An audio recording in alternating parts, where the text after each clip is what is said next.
Welcome to the Nevcast, where three bros talk business, art, justice, and the pursuit of Jesus. Any day above ground is a good day. Get ready to laugh, cry, and kiss 30 minutes goodbye with Peter Nevland, Dave Nevland, and Rashid. Here we are on the Nevcast. Welcome to the Nevcast with Ingrid Yolanda. Welcome back. We said we're going to have you Nevcast. back, and now we have you back. Thanks, guys. And you have, so what you were just saying was that you have a new position, you have a new job working with someone who does deliverance. Right, yes. What is that, first of all? Who is she? Who is she? Barb Buckland, and what does she do? I would say Barb Buckland, if people do not know her, she is the matriarch, I say, of Texas, but most people would say of Austin because there's other matriarchs out there. Yeah. But she is this amazing woman who has been doing a ministry of deliverance and healing for over 20 years. Right. And it was truly the Lord, where I started just attending her meetings, on her Monday night meetings at her home with one of my roommates. Okay. And had the opportunity to I'd wanted to meet her a while back because I just heard people talk about her. And the first time somebody mentioned her, I heard the Lord say that she's the matriarch of Texas. Huh, wow. And so I was like, I've got to meet this lady. Like, she knows the history of Austin. I just moved here. I need to know the language of the people. And it took a long while. I got here in 2017. It seems like a long while for me. So like the end of 2017, I got here. So 2018, somewhere along in there, I went to one of her Monday night meetings at her home. When you're and young met like her. you are, 5 years seems like a long time. When you're old like Dave and I are, then 5 years is like, waiting that was just a little forever. blip, drop in the bucket, Y'all are funny. Okay. But yes, the waiting sometimes feels, Waiting a long does time because I did want to meet her. yes. But I was just like, Lord, whenever it's time, I'll meet her. And then my roommate knows her very well. And so I went to one of her Monday night services and I was like, oh, this is amazing. We were talking about transformation centers, and that's been my dream since I was like in college. I'd gotten this big plan for transformation centers, and we're talking about that. And she's like, oh, yes, that's like her dream. And I was like, this lady is amazing, And so I didn't go there for a while, and then probably last year I started going to her meetings. She did she was hosting some people for teaching on deliverance and healing. A man named Dan Duvall. Those who do not know him and you really want to go deep in cleaning up your life, Dan Duvall is amazing. He does some really deep stuff with SRAs, if you guys know what that is. I don't know what SRAs and are. DID. Oh, okay. These I'll tell you are what both of those acronyms. are. Yes, they are. Okay, so SRAs is satanic ritual abuse people who have gone through some very difficult situations in their life, which is very much so more popular than what people understand. But it's not known as well, but it happens a lot. And then the other is DID, which is an identity disorder. Okay. So a dissociative identity disorder is right. what that is. So a disassociation with your identity. Okay, so, and he does a lot on that, which Barb does too, but he came in to do like these special teachings, and that's when I started going back again. And Was DID called something else a few years ago? I don't know. Or has it always been called? Was it called multiple personality disorder? Oh yeah, you could say that. That's okay. yeah. That's what you were thinking of, Dave? Yeah. Yeah, was that I it? read Oh, okay. your mind. Well, I heard that they had started calling multiple. Yeah, I've heard they Yeah. called it something different now than it used to be called. It was actually our hive mind activated. Our It's just DNA. Brother mind. DNA. Yeah. That's pretty cool. I love that thing. Okay, so I love DNA. DNA. that's cool. And so I just started going to her house to meetings for a while, and then she needed to post her admin because her admin left, and I was like, Lord, I felt like I should apply, and then I took a long time to even ask or say anything. I was like, Lord, should I do that? Ministry doesn't pay that much. I don't know if I should do that. I don't even know if it's full time. Right. So I just kind of posted it and had other people were applying and asking me questions. I'm like, yeah, put your resume in. I kept doing that for other people to apply. And then I felt like I'm supposed to apply.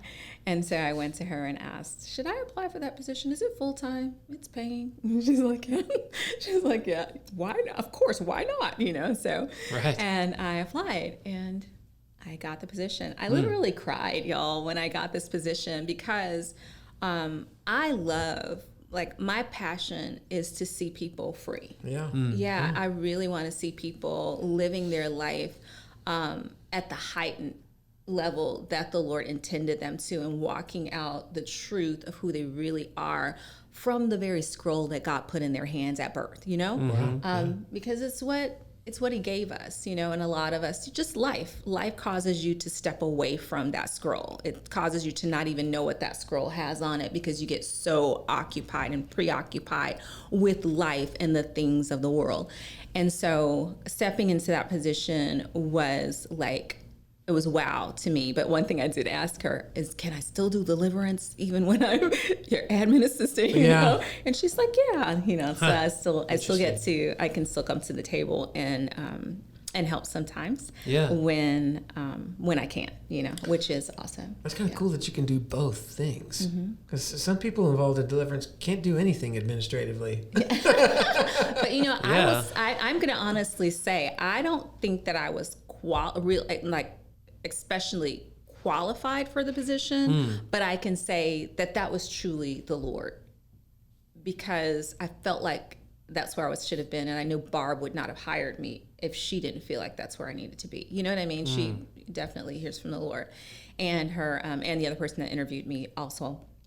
And it was totally the Lord for me to be there, because I get to do admin work, and I get to do the the other things that I love doing. And I get to soak in all the amazingness of being with Barb Buckland. Yeah. Well, so awesome. My wife went through deliverance with her before we got married. Like way. So this is like at the beginning of her sort of initiative, because she kind of came to it late in life. Yeah. In a way, right? And so anyways, you'll have to bring her on so she can tell her history, right? Oh my gosh. That'd be a four-part podcast. It would take the whole month. I mean, she just has so much. I don't know what would happen. You'll have to bring just 3 questions and let her answer. Right. That's right. And tell her history, because she's really amazing, and she has some amazing stories to tell. Yeah. Some beautiful things to share that people would definitely appreciate, who are looking for freedom, you know, in their lives. Well, that's a good idea. We should get her on the podcast. Barb Buckland. Yeah. Podcast. Great idea. So, have you ever met her in person?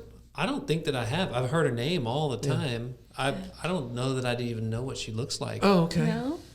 Oh, she's maybe the cutest little lady. Maybe I do, maybe I don't. I'm just not sure. Interesting. Yeah. Anyway. Adorable. So we were talking about sensitivity and awareness.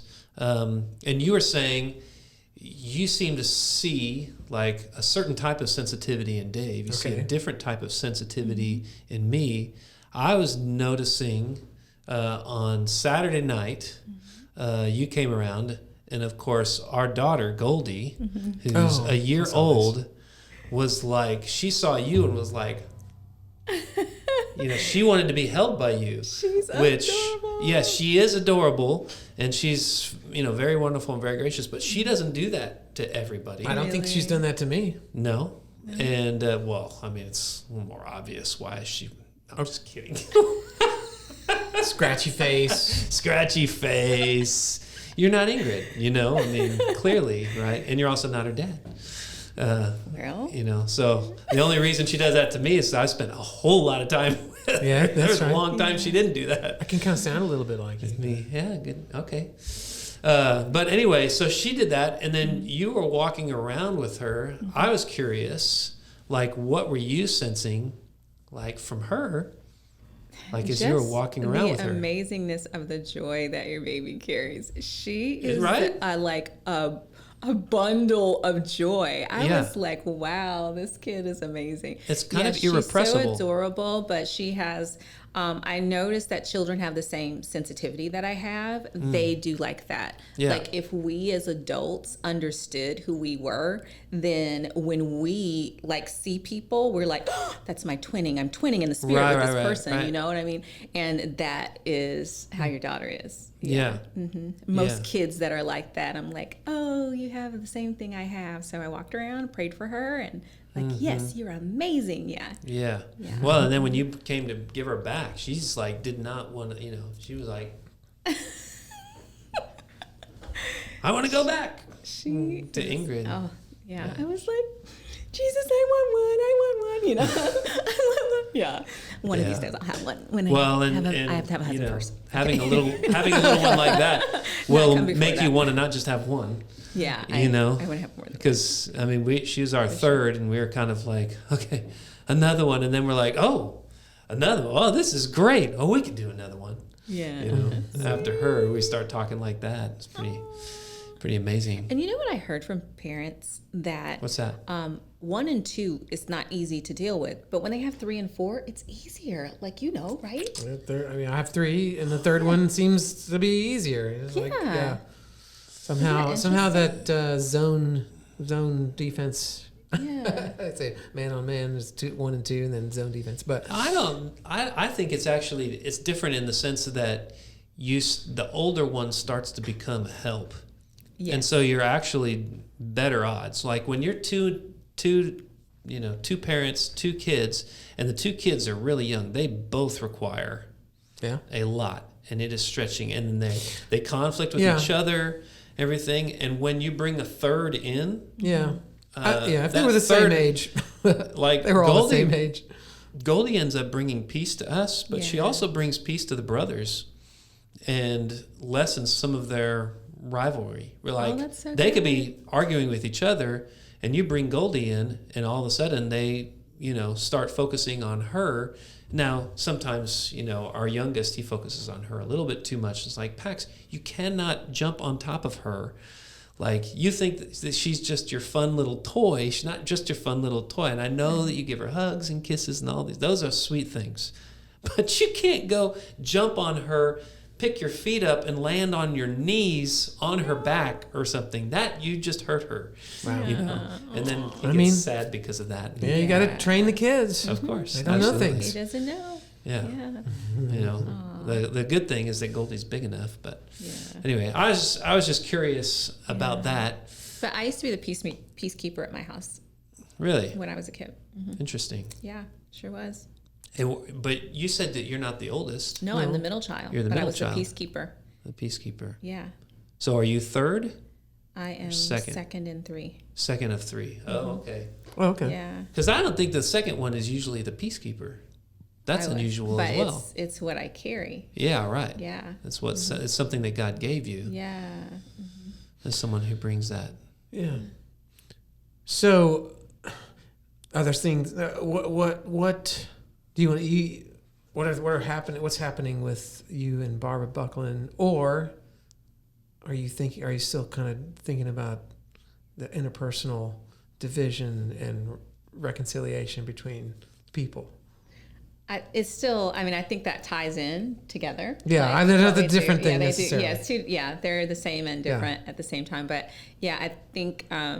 Well, I can say working with Barb is really amazing. I can't tell people's personal stories here. I can give some examples of some things that, we deal with when it comes to healing and deliverance. Yes. That is really amazing.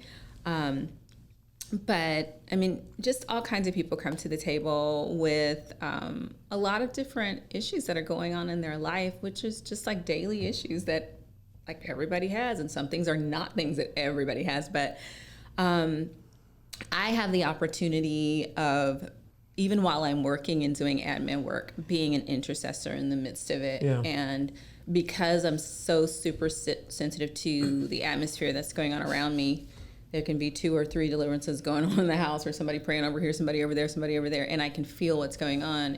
And just from my training with the Lord, be able to pinpoint what's for who and what's going on where, and be able to direct prayer in those spaces. And then when they get finished, I'm like, was this going on? Yes. Was this going on? Was that going on? That going on? And they're like, yeah, that's exactly what's happening. And yeah, so that's very helpful for me in growing even more in what I carry, So, when you talk about deliverance, I'm guessing this gets into, healing. Obviously, people come for deliverance because they're experiencing pain and hurt, loss, whatever. And then the goal is to get them to this wholeness, this place of living life fully again. Yeah.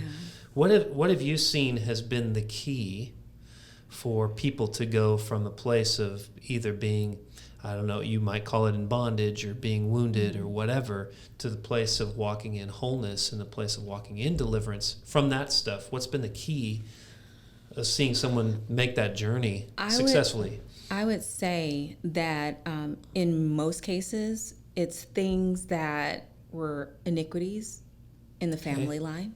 You know, some of it can be things that we have stepped into ourselves. Right. But when you deal with iniquities from your family and things that have been passed down from generation to generation to generation, it really unlocks things and breaks off things in a person's life like nothing you would even imagine. And some people really don't even understand what has happened in their families initially. They just know my life is a total wreck right now, and I don't know, but I need help. Can you help me? Right. And kind of that's sort of a foundational thing that Barb does. Yeah, right? And there's no. That's what my wife went through a long time ago. Yeah, and there's no ABC 1, 2, 3 to deliverance, I will say. And I mean, I did deliverance before I came to Barb's. I served with another ministry, and I did deliverance there. But the thing that was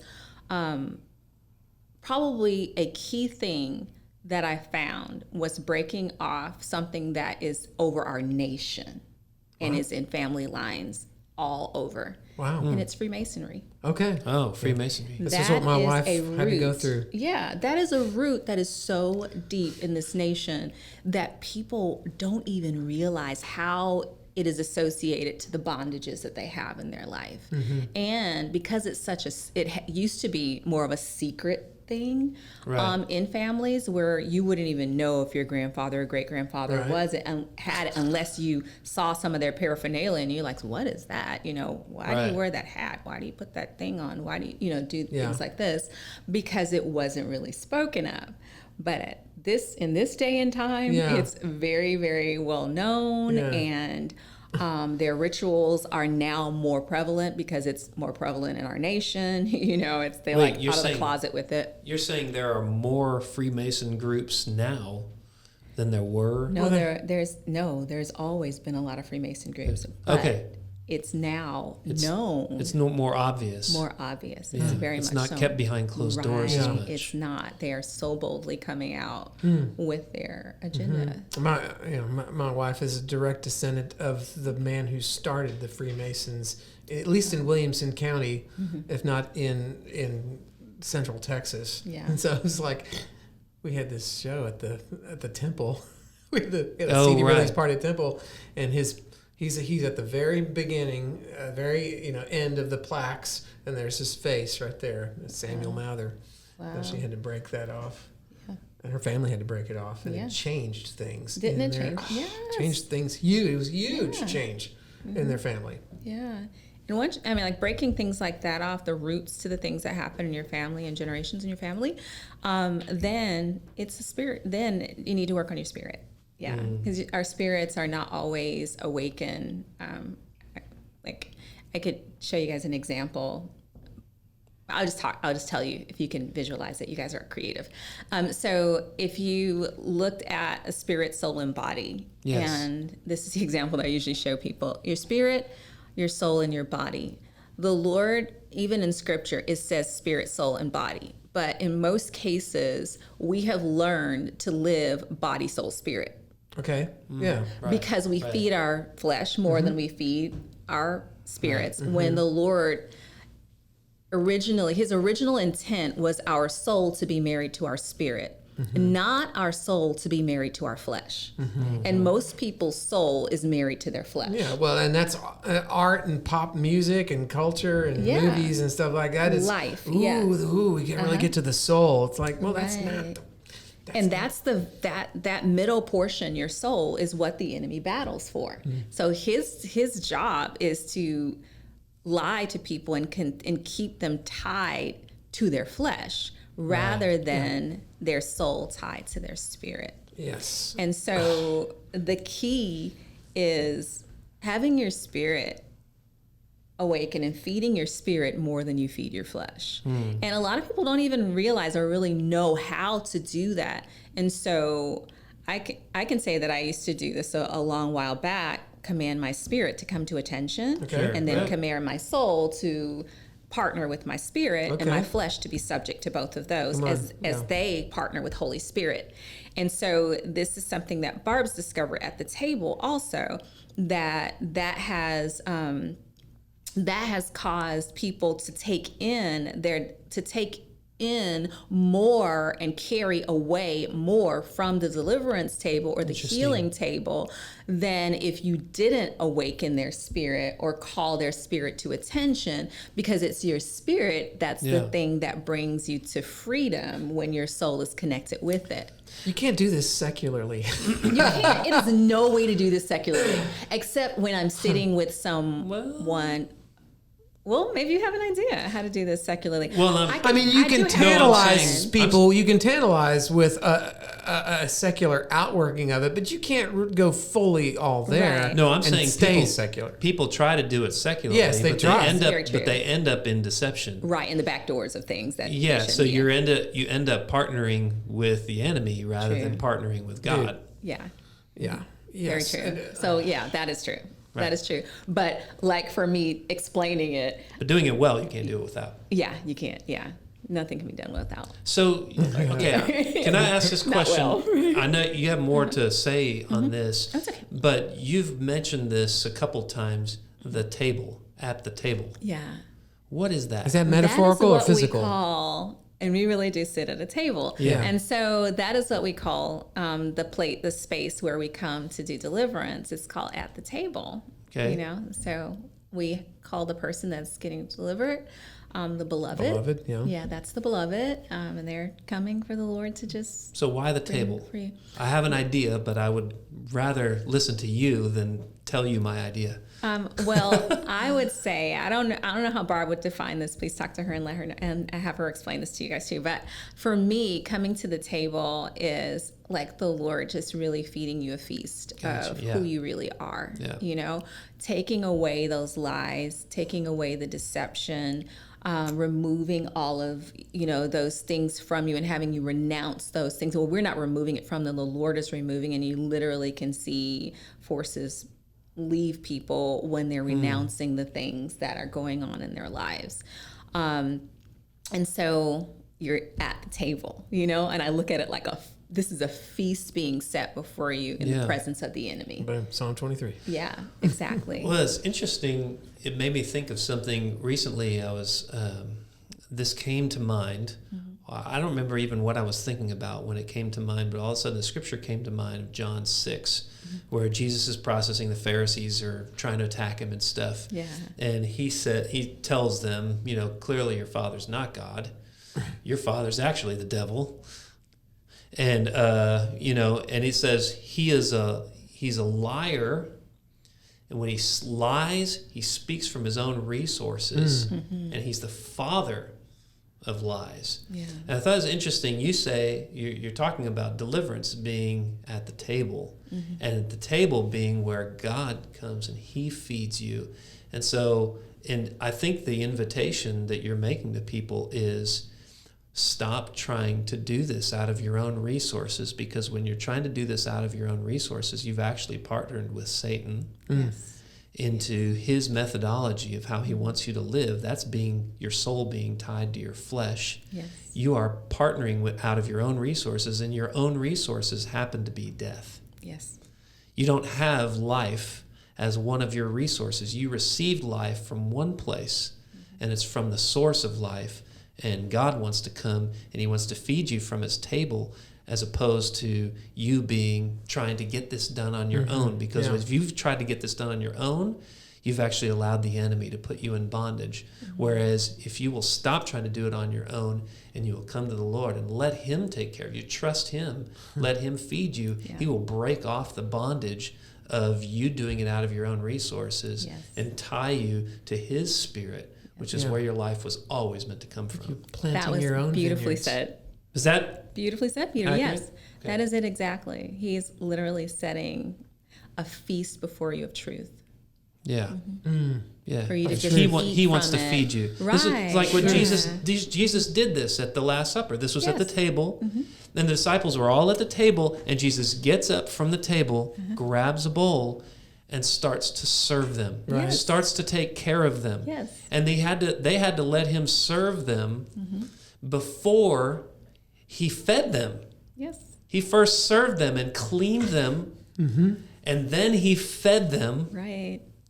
Right? That is the symbolism of being at the table. Yeah, and absolutely prepared their spirits for what was about to come, even though they were going to get it all wrong. Yes. There's just... But they were prepared. They were prepared. So after they ran with what was written. Yes. Right? And he came back to them and brought healing, but what he had fed them with still sustained them until then he came with another feeding. Yeah. Right? And was teaching them how to come to him for feeding, because he fed them at Pentecost. Yes. And he said, wait. Yes, for the until Holy I come Spirit. and feed you with this power that now you're going to know how to walk with me in power and feeding off my spirit. You're going to be tied to my spirit. Yeah. And you said feeding with truth. Yes. Which is awesome. And I was feeling like on a recent episode, we talk about emotion and just being sensitive to other people's emotions and heal, and even touching the scars and healing because of through scars and affirming people's emotion. And there's a time for that. We got to do that. That takes time. But Jesus comes in with the truth. Yes. People could react to that. Yeah. Like, you could be like, but this truth is different. Man, my wife and I are going through this with people, long-term relationships who are separating from us because of their truth and our truth. You have your truth. And that's like, no. Jesus didn't say, my truth will set you free. He said, the truth will set you free. As if there was one. Oh. Do you guys know that verse where it says that the truth will make you free? Yeah. When you break that verse down, just one day the word make just started standing out to me in that verse. I can't remember which. You will know the truth, and truth will make you free. That's in and so John. that word make kept standing out to me, and whenever I'm studying and a word just pops out, I'm like, I better look it up. But I always like looking up words in Hebrew because I want to go back to his original language. Yeah. And so I looked up the word make, and guess what it means? Shake. Shake you free. Yes. Yeah. So the truth will shake you free. So what happens, so I started to watch this process after I got that revelation, is that when you speak truth to someone, and there is only one truth, like you and Amy said, it's one truth. But today, because things are so twisted in society, we call that Leviathan, right? Right. It's just sorry, y'all, if y'all don't understand that, go look it up. And if it's all humanism, there are no absolute truths. Right. So true. Yeah. Anyways, keep going. There's only one. There can be only one. Wow. Did you watch Highlander? Oh my God, yes. I literally ordered all of the CDs and watched every episode. The Immortal. That is just a stage in your life. This wasn't really recent, right? No, Are you like sci-fi fantasy? No, but I saw somebody had that movie, and I was like, let's watch it. And when I watched it, I was like, hey, this is real. This stuff is serious. Thanks for being with us for part 1. Join us next week for part 2. That's it for the Nevcast this time. Join us next week when we talk justice, business, and art in pursuit of Jesus. We will see you soon.